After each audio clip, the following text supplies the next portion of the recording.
And we're moving to this point where the irresistible force, the vibrational change, is coming face to face with what thinks it's the immovable object, the control system, but it ain't. And we're starting to look each other in the eye.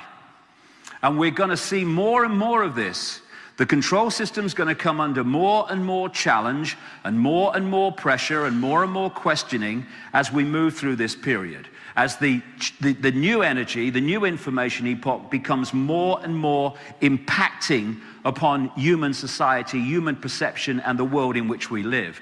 There is a change in the ocean of energy that we are living in and decoding. It's a new flow, and it's getting faster.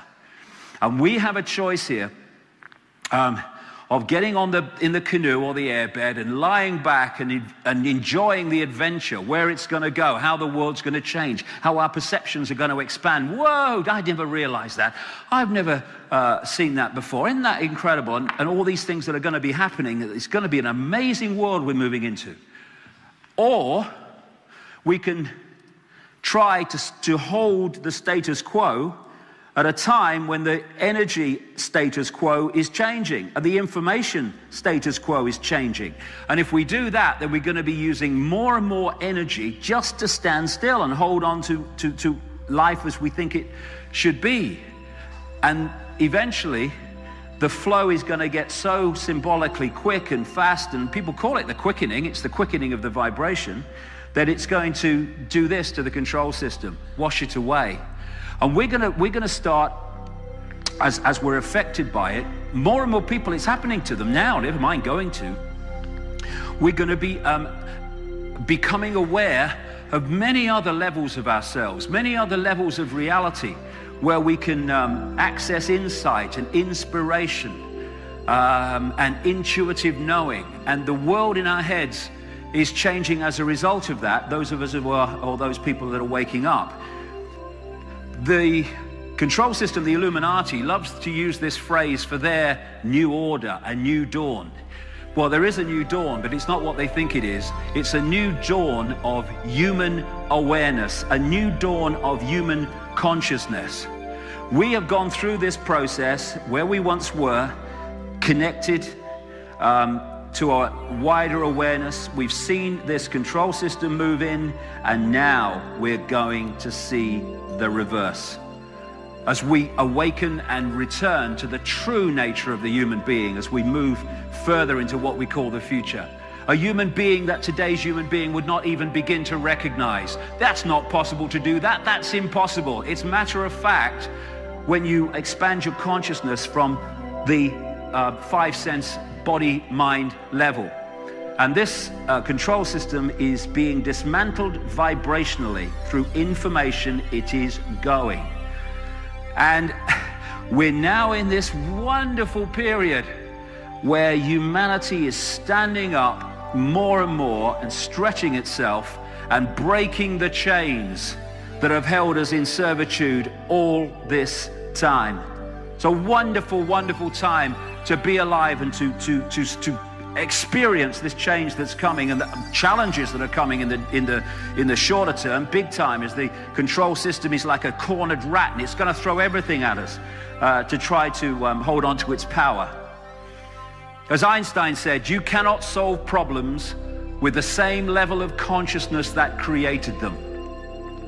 And through this epoch of suppression that we've been through and control, we've had a level of consciousness that has created problems, and then some other people have come in with the same level of consciousness, called another political party or another religion or whatever. Same level of consciousness, different name, and they've not solved the problems. They've made them bloody worse. Why? Because it's the same level of consciousness. And we're now at the point where a new level of consciousness is emerging, a new awareness.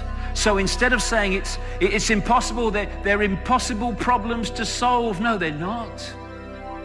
Most of them are manufactured problems, and the rest are caused by ignorance of reality and self. As we move into this expanded state of awareness, what we call impossible problems to overcome will be gone. And it's not that we have to find enlightenment.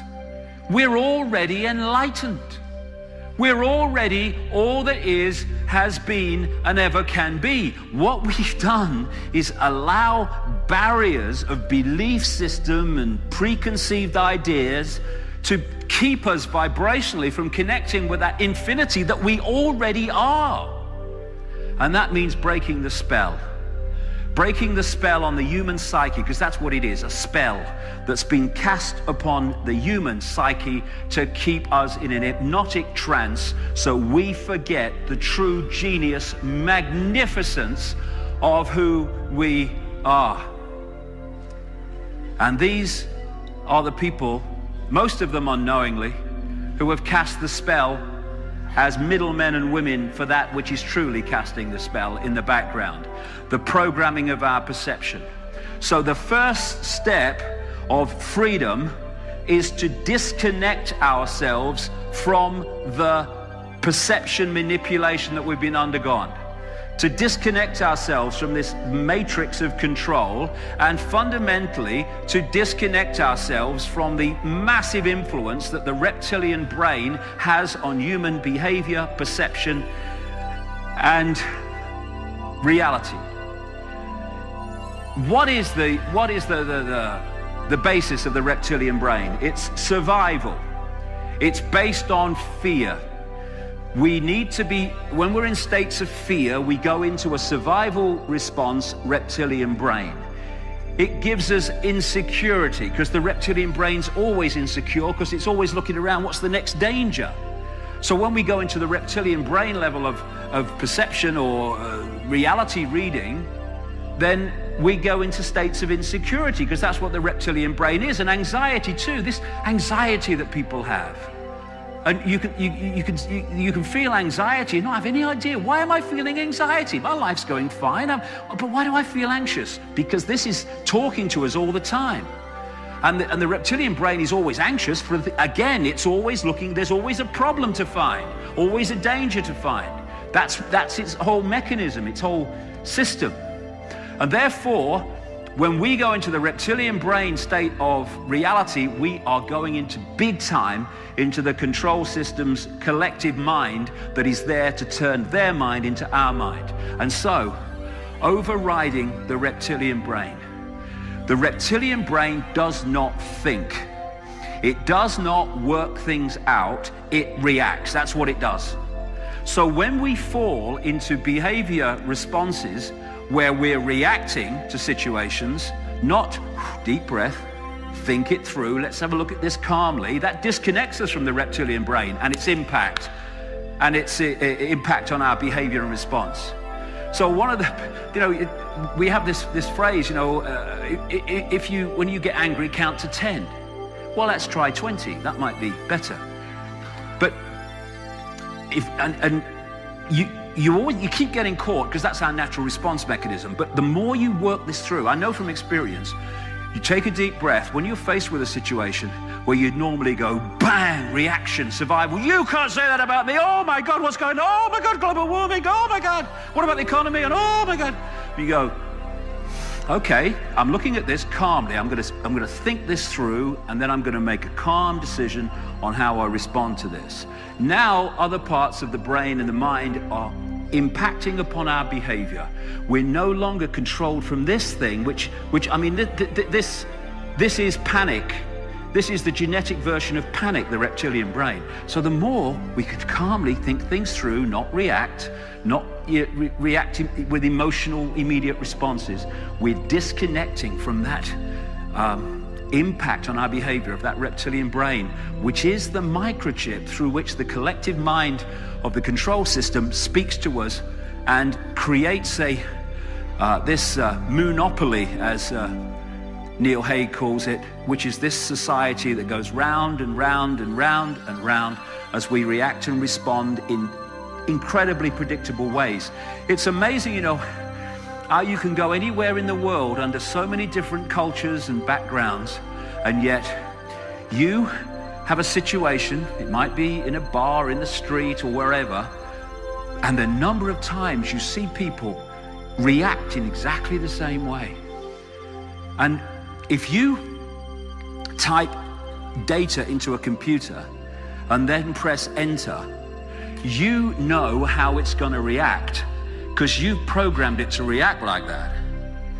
And every computer is going to react the same because the same data is going in. And enter is the reaction. And because we've fallen so much into the body-computer level of perception, we do the same. A situation emerges in this country or that country, and bingo, the reaction is the same. Why? Because consciousness is not involved. It's data in, situation, computer reacts, press enter, and that's why human responses are so predictable. When you open to consciousness, you become unpredictable because you're entering the realm of all possibility. And all possibility is not predictable. It sees things in different ways, and it expresses uniqueness and celebrates uniqueness. And it moves out of the computer level of reaction and response. Belief and preconceived idea is just like a computer program because it reacts the same and it edits reality. This is why you can talk to someone with a preconceived idea or a really strong belief, and they literally don't hear what you say. I've seen television programs where what they did is they got a man and a woman who've been having like relationship problems, and they both had big-time preconceived ideas about each other. In other words, programmed perceptions. What they did then was get them to talk to each other while they filmed it, and then they took them away and they asked both of them, what did the other one say and in what tone did they say it? They then played the original chat back to both of them, and they were shocked to see that how they received what the other one said and how they said it was often nothing like had actually been said. How many times do we say to people, I never said that? You did. Why? Preconceived idea of the person is editing the information being received to fit the preconceived idea. And we're doing this all the time. So another part of freeing ourselves is to free ourselves from belief. Not free-flowing, okay, I'm looking at this is what I feel at the time, but I'm open that it's something else in the light of new information. Instead of belief, rigid belief, I'm going to edit my reality to fit the belief. Where they want us to believe, because when we believe, we are in a box. They want believers. They don't care if you believe fanatically in Islam or Judaism or Christianity or Barack bloody Obama. As long as you believe rigidly in something, then you have immediately reduced your ability to expand consciousness and read reality in an expanded way. Religion is mind. That's what it is. You see, once you have, I have this saying that I have, if you can tell me what you believe, you are in a prison. Because beliefs, when you give them names, take on identities. So, what are you? I'm a Christian. Okay, that means you must believe this or you're not a Christian. I'm a Muslim. That means you must believe this or you're not a Muslim. So once you say, here's the name of what I believe, the wall starts appearing, the rules and regulations appear, and people say, you can't say that, or you're not a Christian, you're not a Muslim. And again, the box is formed. Everything just is. We all just are. This is infinite possibility we're experiencing. And once you start to go into these systems of belief, then we're disconnecting from that and we become fragments of mind. These are people in a hypnotist stage show who have been hypnotized, even though they're not, to believe that they are evangelical Christians. Right? It's a mind game. You can make people do this. And they will read reality like that. and therefore not be all possibility. Worship. I am all that is, has been, and ever can be. And I'm worshiping? And I'm looking up to something as if it's bigger and better than me? We are all the same one consciousness. And that one consciousness needs to look itself in the eye, not up there. We can respect people, fine. But giving our power away to them, worshiping them? Once we go into that mode, we're saying, I'm little me and they're up there. We're all one infinite consciousness, bar none. And these are prisons of the mind, prisons of consciousness that keep us from consciousness. We call them religion, politics, race, the biggest one, self-identity, that hold us in servitude to little me, to limitation. I identify with my race. Why? It's a vehicle for your consciousness to experience this reality. What are you identifying with being black, white, or sky blue, pink for? It's just a vehicle. And it's all limitation. And when we see life through the tunnel vision of preconceived idea and rigid belief, we're never going to A, express our true magnificence, and B, we're never going to understand what the hell we're part of and what we're doing here. Because scientific experiments have shown that when you have a rigid belief system, whatever it is, the neurons in the brain fire off in a certain pattern. And in doing so, they are reading reality to fit the belief. And therefore, if we think in any belief system or perception system in the terms of limitation and little me, then what we create is the prison walls that put us in positions where we live lives of little me. Not because we are, because we believe we are. What can I do? I'm just little me. Well, that's it then. What are you going to do with your life? Nothing. Why? Because you don't believe that that's possible. I am infinite consciousness, all that has been, ever will be. Now I can start to come from that level instead of little me, and I can do things that a little me mentality would never do. Not because I'm better than little me, but because I don't believe I'm little me. And this one does. So if we open our minds and let the demons out, the demons of programming, out, and get this blank sheet of paper going. I am not going to read reality on what I've thought up to now. I'm gonna let the information be my guide. And if it is at odds with my religious belief system, my political belief system, or my cultural belief system, then that's fine, but I'm gonna go with information.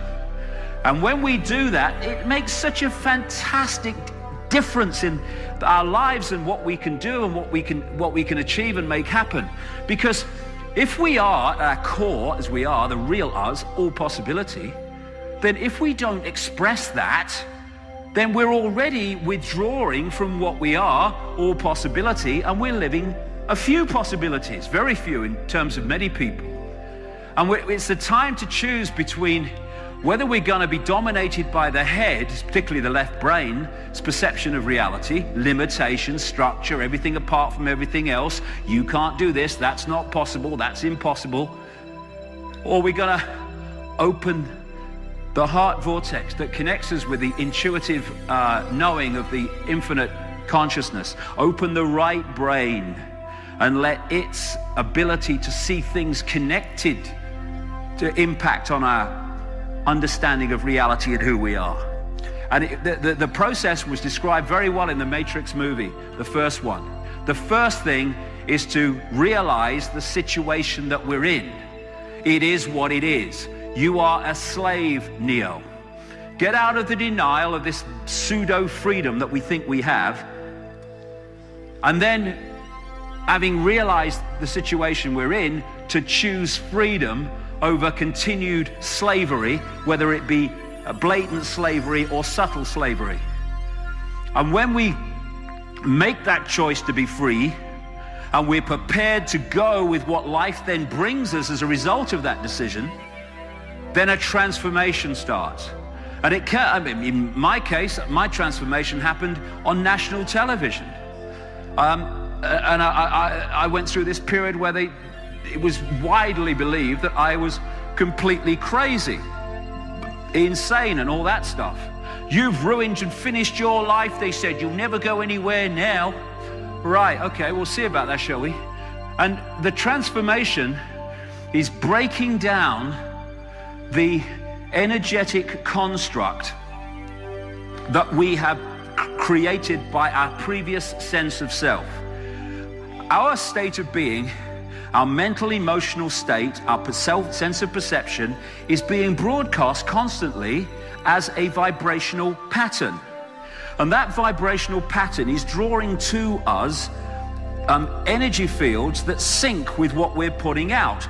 We call these energy fields people, places, ways of life, jobs, locations. And so we create a life experience based on what we're putting out and what we're drawing in through what I call vibrational magnetism.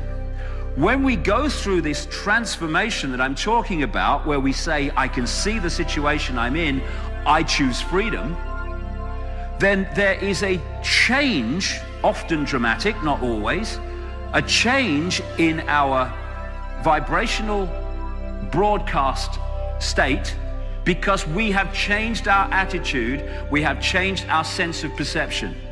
And what happens then is what we were pulling in before changes because we're no longer syncing with that.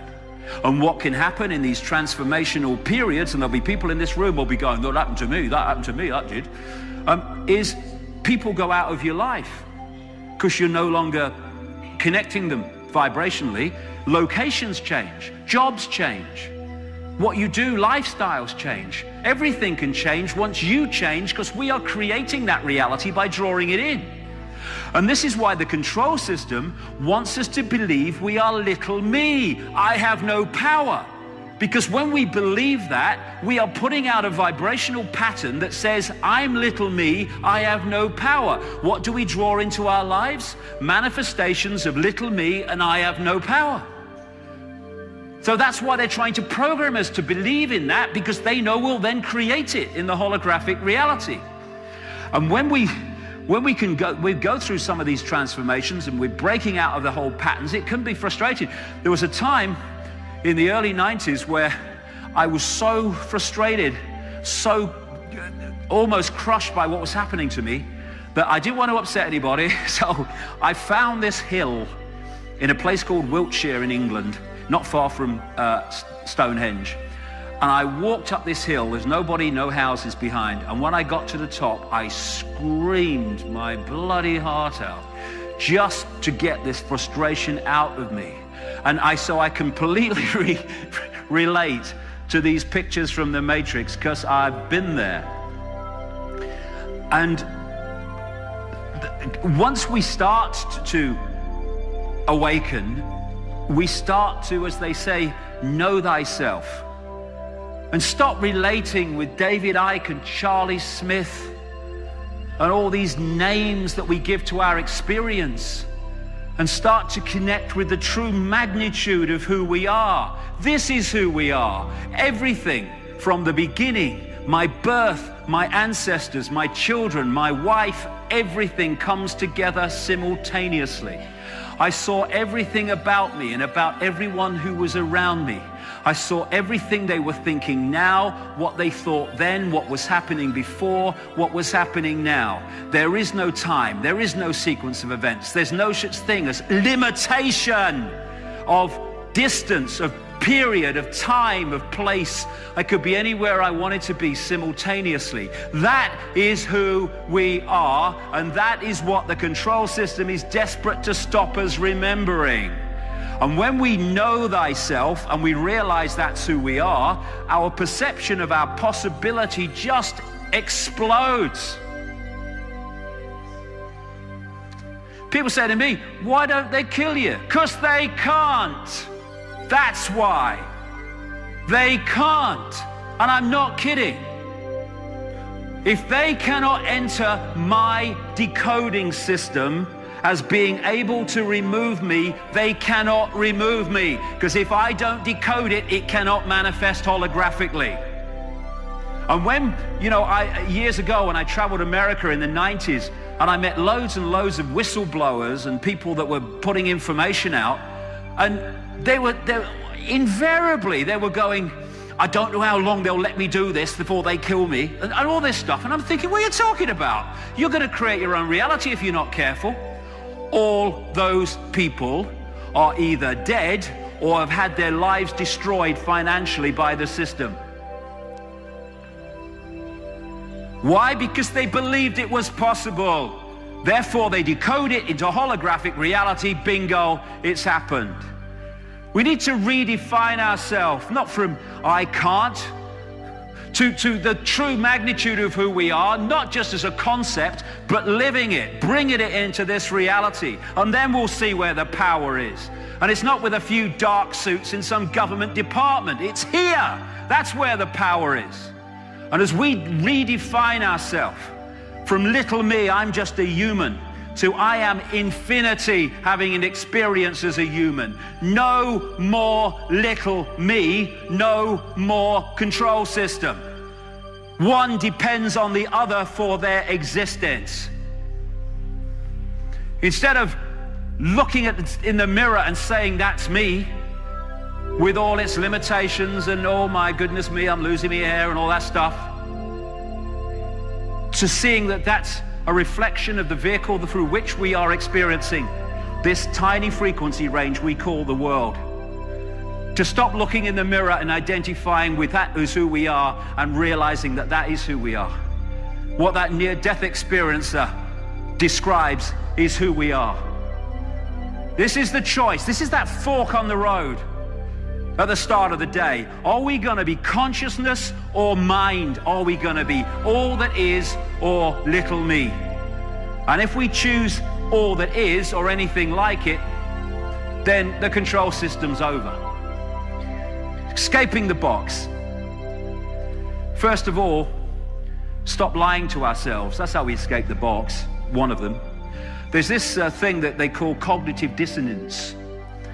And what that means is that you have a belief system and you come across an experience or information that puts a challenge on that belief system. And you go into an uneasy emotional state because there is a difference between your belief system and the information or experiences you've had. And they call this uneasy state in psychology cognitive dissonance. This is a good thing if this makes us go, hold on a second, in the light of this new information or this experience, I've got to look again at my belief system. That's fine, that's brilliant, that moves us on. What so many people do, not least the skeptics as they call them in science and stuff and religious fanatics, is when they come across this situation with cognitive dissonance, they have to find a way of explaining away that so this does not move. And because of that, they don't move on. They find a way of explaining why that can be true and this can be true. They're lying to ourselves. So with our belief systems and the way we see the world, if we can be honest with ourselves and say, okay, I believe this up to this point, but in the light of new information, I'm going to move my perception. That's when we start to move on and expand. And without being honest with ourselves and without hiding from the truth while claiming to try to find it and going into denial, change the subject, don't want to talk about it. You know, it's funny, and people in this room will relate to this. When you talk to someone who has a rigid belief system, maybe it's in your own family or whatever, and when you start to give them information that's putting their belief system under challenge, they get angry, some of them. They get wound up. Shut up, don't want to hear it, don't want to hear that nonsense. What they mean is, if I listen, this belief system's going to be in danger, so shut up because I don't want my belief system to change. This is what I mean by being honest with ourselves, to be open to all possibility instead of defending preconceived ideas that we've had in our life up to this point. It is what it is. And if we find new information and we think, well, I've been a Christian all my life and now I can see that there's more to know than that, or I've been a Muslim all my life, and then that's brilliant. Instead of saying I have to defend my belief system because if I don't, I've got to admit to myself that I've been believing something I now know not to be true all these years, then we don't move on. But if we say, hey, this is fantastic, I can see life in a different way now, that's wonderful. Instead of being embarrassed because we suddenly realize that we've not seen the world as it really is up to this point. None of us have. None of us know what there is still to know.